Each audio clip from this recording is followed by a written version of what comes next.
2011. I was in Nepal working with survivors of bonded slavery, and I was teaching in the classrooms about story.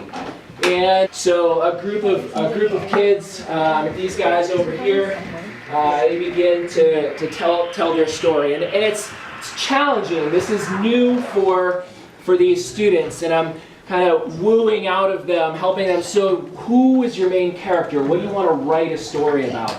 And a very prominent character in their lives is a goat. So the kids choose, we're going to write a story about a goat. And so we have a goat who wants to get across the road.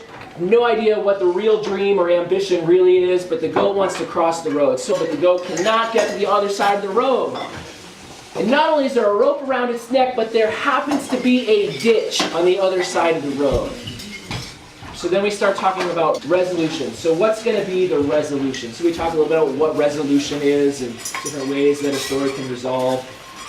And the kids were like, it's obvious. The goat falls into the ditch, gets strangled to death. End of story.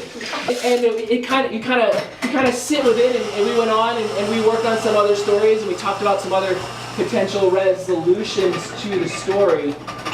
And it really wasn't until I came home back here that I began to realize that story speaks volumes, like all stories do, about the nature of these children's lives. They have grown up in slavery. Their life has been about crushing ambitions.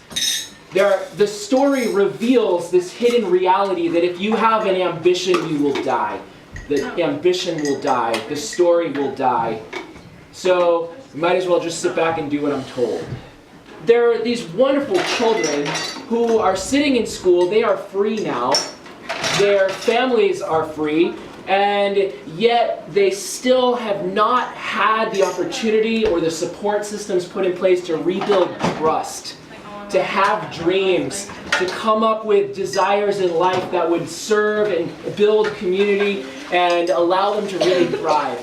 That kind of hitting home with me made me realize we've got to do something. And that kind of sat with us here as we started getting the Freedom Café off the ground. And it is primarily why we do this the cafe counter. We're raising funds. And yes, we constantly to support the ongoing efforts around the globe, because there's just so much work to be done. And it's not a short-term fix, it's a long-term. So we're just constantly challenging every one of our community members to step up and to do little things every day to grow and be a part of the movement to help end human trafficking.